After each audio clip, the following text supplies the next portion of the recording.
जय हिंद दोस्तों, आप सभी का स्वागत है आपके अपने YouTube चैनल MHRG SSC पे। दोस्तों, आज हम फिर से जीके के कुछ महत्वपूर्ण प्रश्नों को लेकर आए हैं जो हमारे एग्जाम के लिए बहुत ही महत्वपूर्ण है। तो चलिए, ज़्यादा देर ना करते हुए हम अपने क्वेश्चन की तरफ चलते हैं।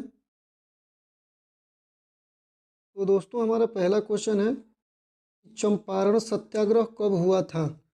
पहला ऑप्शन है 1917 ईस्वी में, दूसरा ऑप्शन है 1919 ईस्वी में, तीसरा ऑप्शन है 1918 ईस्वी में और चौथा ऑप्शन है 1920 ईस्वी में। तो चंपारण सत्याग्रह कब हुआ था? तो ये हुआ था 1917 ईस्वी में। चंपारण सत्याग्रह जो है हमारे भारत का प्रथम सत्याग्रह है। ये किसके विरुद्ध में हुआ था? तो ये हुआ था तिनकठिया प्रणाली के विरुद्ध में। ये कहाँ पर हुआ था? तो ये हुआ था बिहार के चंपारण जिला में। 1919 ईस्वी में कौन सा आंदोलन शुरू हुआ था? तो 1919 ईस्वी में खिलाफत आंदोलन शुरू हुआ था। खिलाफत, मैं लिख देता हूँ, खिलाफत आंदोलन। आंदोलन 1919 ईस्वी में खिलाफत आंदोलन शुरू हुआ था। ये कब से कब तक चला था? 1919 से 1922 तक चला था। ठीक है, 1919 से 1922 तक चला था। 1918 ईस्वी में कौन सा आंदोलन शुरू हुआ था? इसमें शुरू हुआ था अहमदाबाद मिल मजदूर आंदोलन। ये किसके माध्यम से शुरू हुआ था? तो ये भूख हड़ताल के माध्यम से शुरू हुआ था। 1920 ईस्वी में कौन सा आंदोलन शुरू हुआ था? 1920 ईस्वी में असहयोग आंदोलन शुरू हुआ था। ये कब से कब तक चला?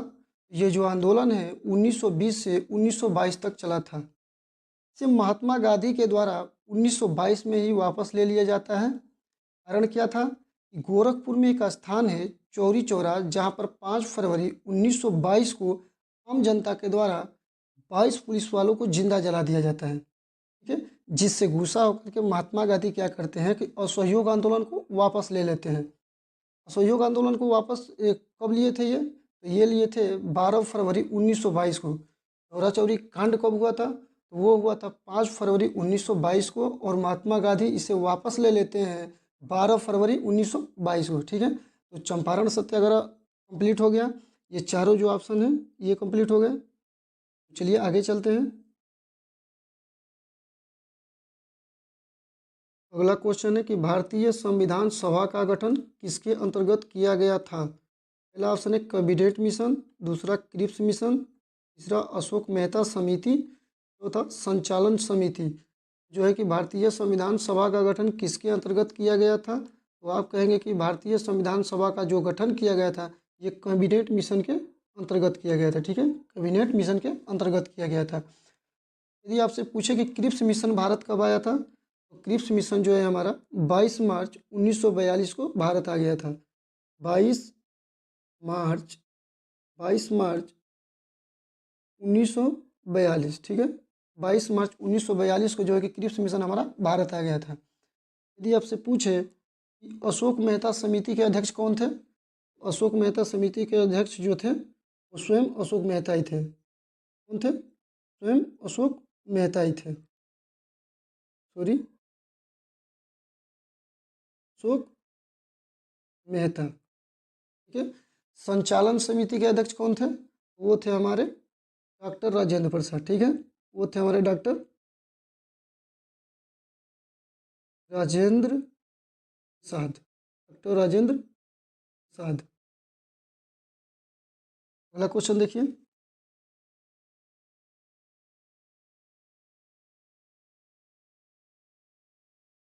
अगला क्वेश्चन है, माउंट एवरेस्ट को नेपाल में किस नाम से जाना जाता है? पहला है बृहद हिमालय, दूसरा शिवालिक, तीसरा सागरमाथा और चौथा महान हिमालय। माउंट एवरेस्ट को नेपाल में किस नाम से जाना जाता है? तो आप कहेंगे सागरमाथा। ठीक है, ऑप्शन नंबर तीसरा हमारा सही हो जाएगा। अगला क्वेश्चन देखिए। अगला क्वेश्चन है, अभय घाट किसका समाधि स्थल है? पहला है महात्मा गांधी, दूसरा लाल बहादुर शास्त्री, तीसरा डॉक्टर राजेंद्र प्रसाद और चौथा मुरारजी देसाई। तो अभय घाट किसका समाधि स्थल है? तो आप कहेंगे मुरारजी देसाई का, यानी कि ऑप्शन नंबर चौथा हमारा सही हो जाएगा। महात्मा गांधी के समाधि स्थल का क्या नाम है? वो नाम है राजघाट। राजघाट। घाट। महात्मा गांधी के समाधि स्थल का क्या नाम है? राजघाट। ये कहाँ पर स्थित है? तो आप कहेंगे नई दिल्ली। नई दिल्ली, नई दिल्ली। लाल बहादुर शास्त्री के समाधि स्थल का क्या नाम है? तो विजय घाट। क्या नाम है? विजय, विजय घाट। ये कहाँ पर है? तो ये भी नई दिल्ली में। कहाँ पर? नई दिल्ली में। डॉक्टर राजेंद्र प्रसाद के समाधि स्थल का क्या नाम है? महाप्रयाण घाट। क्या नाम है? महाप्रयाण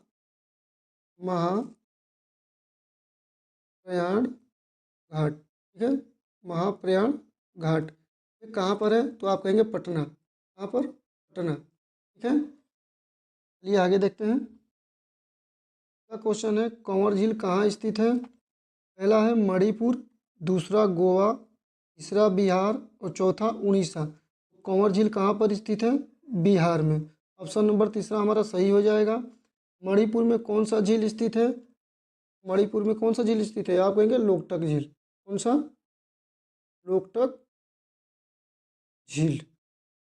लोकटक झील। गोवा में कौन सा झील स्थित है? तो नंदा झील। कौन सा? नंदा झील। और उड़ीसा में जो है कि हमारा भितरकनिका, भितरकनिका।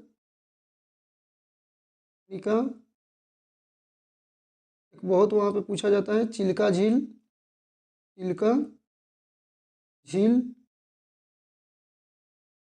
चिल्का झील और टम्पारा झील। टम्पारा झील, टम्पारा झील। आगे क्वेश्चन देखिए, विश्व ओजोन दिवस किस तिथि को मनाया जाता है? पहला है 22 मार्च, दूसरा 16 सितंबर, तीसरा 11 जुलाई, चौथा 10 दिसंबर। विश्व ओजोन दिवस किस तिथि को मनाया जाता है? तो वो मनाया जाता है हमारा 16 सितंबर। यानी कि ऑप्शन नंबर दूसरा हमारा क्या हो जाएगा? सही हो जाएगा। 22 मार्च को क्या मनाया जाता है? तो आप कहेंगे कि 22 मार्च को विश्व जल दिवस मनाया जाता है। क्या मनाया जाता है?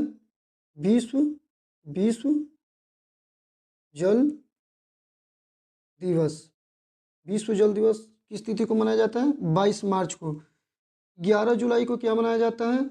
11 जुलाई को मनाया जाता है विश्व जनसंख्या दिवस। विश्व जनसंख्या दिवस, विश्व जनसंख्या दिवस।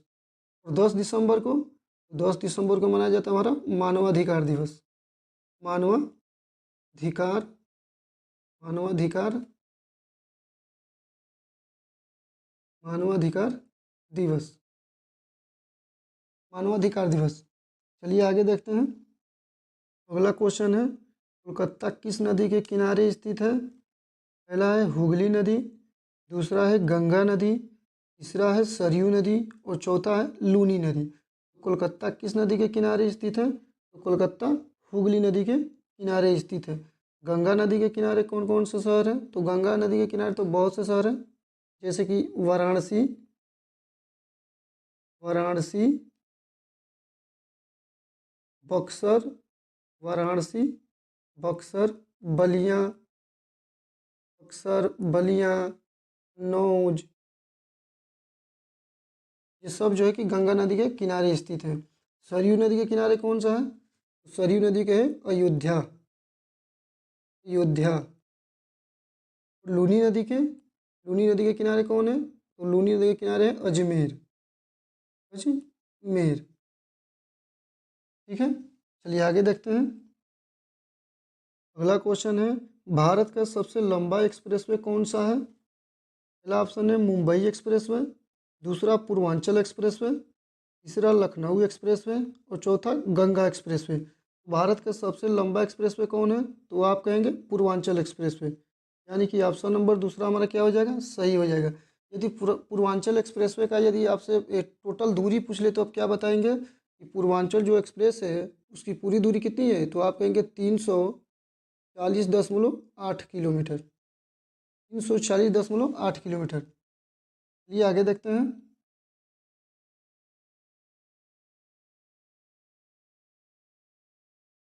अगला क्वेश्चन है, भारत का सबसे बड़ा बंदरगाह कौन सा है? पहला ऑप्शन है मुंबई बंदरगाह, दूसरा कांडला बंदरगाह, तीसरा कोचीन बंदरगाह और चौथा विशाखापट्टनम बंदरगाह। भारत का सबसे बड़ा बंदरगाह कौन सा है? वो है हमारा मुंबई बंदरगाह। कांडला बंदरगाह जो है इसका नाम बदलकर क्या कर दिया गया है? तो कांडला बंदरगाह का नाम बदलकर दीनदयाल बंदरगाह कर दिया गया है। क्या कर दिया गया है? दीन दयाल दीनदयाल बंदरगाह कर दिया गया है। बंदरगाह दीनदयाल बंदरगाह कर दिया गया है। तीसरा है कोचीन बंदरगाह। जो कोचीन बंदरगाह है यह अरब सागर की रानी के नाम से लोकप्रिय है। अरब सागर अरब सागर सागर की रानी, ठीक है, अरब सागर की रानी से लोकप्रिय है। विशाखापट्टनम बंदरगाह जो है, विशाखापट्टनम भारत का सबसे गहरा बंदरगाह है। भारत का सबसे गहरा बंदरगाह, सबसे गहरा बंदरगाह कौन है? तो विशाखापट्टनम। चलिए अगला क्वेश्चन देखते हैं। 10वां क्वेश्चन है महर्षि वाल्मीकि अंतर्राष्ट्रीय हवाई अड्डा कहाँ पर स्थित है? पहला ऑप्शन है गोवा, दूसरा है लखनऊ, तीसरा है अयोध्या और चौथा है मुंबई। महर्षि वाल्मीकि अंतर्राष्ट्रीय हवाई अड्डा कहाँ पर स्थित है? ये है अयोध्या में, यानी कि ऑप्शन नंबर तीसरा हमारा सही हो जाएगा। गोवा में कौन सा अंतर्राष्ट्रीय हवाई अड्डा है? तो आप कहेंगे डैबोलिम। क्या नाम है? डैबोलिम। क्या नाम है? डैबोलिम अंतर्राष्ट्रीय हवाई अड्डा। लखनऊ में कौन सा है? तो आप कहेंगे चौधरी चरण सिंह।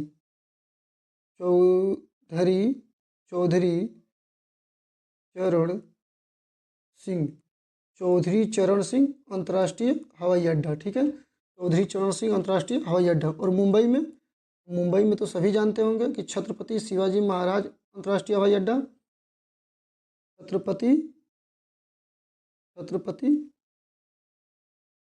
शिवाजी छत्रपति शिवाजी महाराज अंतर्राष्ट्रीय हवाई अड्डा, ठीक है। चलिए अगले क्वेश्चन की तरफ चलते हैं। 11वां क्वेश्चन है कि सबसे चमकीला तारा कौन सा है? पहला है इकारस, दूसरा साइरस या डाग स्टार, तीसरा ध्रुव तारा, चौथा कोई नहीं। तो आप क्या कहेंगे कि सबसे चमकीला तारा कौन सा है? तो सबसे चमकीला तारा जो हमारा है वो साइरस या डाग स्टार है। साइरस या डाग स्टार। इकारस कौन है? तो इकारस जो है ब्रह्मांड में सबसे दूरी पर स्थित है। कहाँ पर? सबसे दूरी पर। ब्रह्मांड में सबसे दूरी पर कौन सा तारा स्थित है? तो वह है इकारस। अगला क्वेश्चन है कि विश्व का सबसे बड़ा मरुस्थल कौन सा है? पहला है सहारा मरुस्थल, दूसरा है गोबी मरुस्थल, तीसरा है थार मरुस्थल, चौथा है रेग मरुस्थल।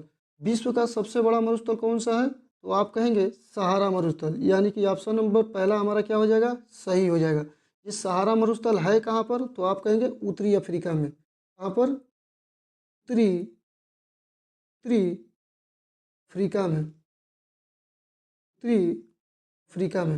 और गोबी मरुस्थल कहाँ पे है? ये हमारा मंगोलिया में। कहाँ पर? मंगोलिया, ठीक। गोबी मरुस्थल कहाँ पर है? मंगोलिया में। तीसरा है थार मरुस्थल। थार मरुस्थल कहाँ पर है? तो ये हमारा भारत में है। कहाँ पर? भारत में। ये जो थार मरुस्थल है ये विश्व का सर्वाधिक जनसंख्या वाला मरुस्थल है, ठीक है। विश्व का सर्वाधिक जनसंख्या वाला मरुस्थल कौन सा है? थार मरुस्थल। ये अगले क्वेश्चन की तरफ चलते हैं। भारत किस देश के साथ सबसे लंबी अंतर्राष्ट्रीय स्थलीय सीमा बनाता है? पहला है पाकिस्तान, दूसरा है चीन, तीसरा है बांग्लादेश और चौथा है म्यांमार। भारत किस देश के साथ सबसे लंबी अंतर्राष्ट्रीय स्थलीय सीमा बनाता है? तो आप कहेंगे बांग्लादेश, यानी कि ऑप्शन नंबर तीसरा हमारा क्या हो जाएगा? सही हो जाएगा। चलिए अगले क्वेश्चन की तरफ चलते हैं। अगला क्वेश्चन है भारत आने वाला प्रथम चीनी यात्री कौन था? पहला है वेनसांग, दूसरा है फायान, तीसरा है इत सिंह या चौथा इनमें से कोई नहीं। तो भारत आने वाला प्रथम चीनी यात्री कौन था? वो था हमारा फायान। ऑप्शन नंबर दूसरा हमारा क्या हो जाएगा? सही हो जाएगा। चलिए अगले क्वेश्चन की तरफ चलते हैं। अगला है कि गौतम बुद्ध का जन्म कब हुआ था? पहला ऑप्शन है 563 ईसा पूर्व में, दूसरा है 654 ईसा पूर्व में, तीसरा है 574 ईसा पूर्व में और चौथा है 443 ईसा पूर्व में। तो गौतम बुद्ध का जन्म कब हुआ था? तो गौतम बुद्ध का जो जन्म हुआ था वो हुआ था 563 ईसा पूर्व में। इनका जन्म जो हुआ था कहाँ पर हुआ था? तो आप कहेंगे कि नेपाल के लुम्बिनी में। कहाँ पर? नेपाल के लुम्बिनी में। नेपाल के लुम्बिनी में, ठीक है, लुम्बिनी में। चलिए आगे देखते हैं। विश्व में सबसे पहले कपास की खेती का शुरुआत कहाँ पर की गई थी? तो आप कहेंगे भारत में, यानी कि ऑप्शन नंबर तीसरा हमारा सही हो जाएगा। चलिए अगले क्वेश्चन की तरफ चलते हैं। तो देखिए अगला क्वेश्चन है, मोहनजोदाड़ो का शाब्दिक अर्थ क्या है? पहला है मृदभांड, दूसरा है मृतकों का टीला, तीसरा है भावचित्रात्मक, चौथा है इनमें से कोई नहीं। मोहनजोदड़ो का शाब्दिक अर्थ क्या है? तो आप कहेंगे मृतकों का टीला, यानी कि ऑप्शन नंबर दूसरा हमारा सही हो जाएगा। मोहनजोदड़ो का शाब्दिक अर्थ क्या है? मृतकों का टीला। चलिए अगले क्वेश्चन की तरफ चलते हैं। अगला क्वेश्चन है, सिंधु घाटी के लोग किसकी पूजा करते थे? पहला है गणेश की, दूसरा मातृ देवी की, तीसरा काली देवी की, चौथा सूर्य देवता की। तो सिंधु घाटी के लोग किसकी पूजा करते थे? तो सिंधु घाटी के लोग मातृ देवी की पूजा करते थे। सिंधु घाटी के लोग किसकी पूजा करते थे? मातृ देवी की। चलिए अगले क्वेश्चन की तरफ हम लोग चलते हैं। अगला क्वेश्चन है, चोल वंश का संस्थापक कौन था? पहला है सेन वंश, दूसरा है सोलंकी वंश, तीसरा है चौहान वंश और चौथा है विजयाचल। तो चोल वंश का संस्थापक कौन था? तो आप कहेंगे विजयाचल। सेन वंश का संस्थापक कौन था? सेन वंश का संस्थापक था सामंत सेन। कौन?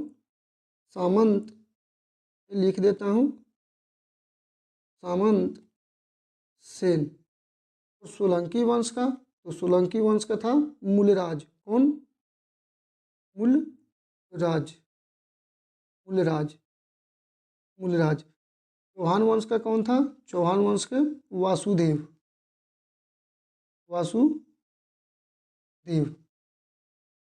चलिए दोस्तों अगले क्वेश्चन की तरफ चलते हैं हम लोग।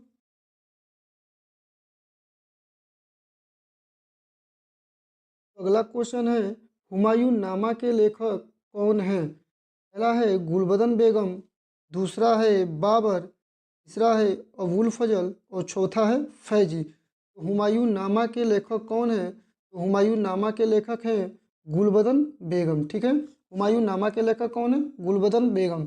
बाबर कौन सी पुस्तक लिखे थे? तो बाबर लिखे थे बाबरनामा। कौन सी? बाबर नामा। और अबुल फजल की कौन सी है? तो आप कहेंगे अकबरनामा। कौन सी? अकबरनामा। अकबरनामा, अकबर का मत कर दीजिएगा। अकबरनामा किसका है? अबुल फजल का। और फैजी का कौन सा है? तो आप कहेंगे लीलावती। कौन सा? लीलावती, लीलावती। दोस्तों हमारा क्वेश्चन यहीं पर समाप्त होता है। यहाँ तक बने रहने के लिए आप लोगों का बहुत बहुत धन्यवाद। तो चलिए मिलते हैं अगले वीडियो में।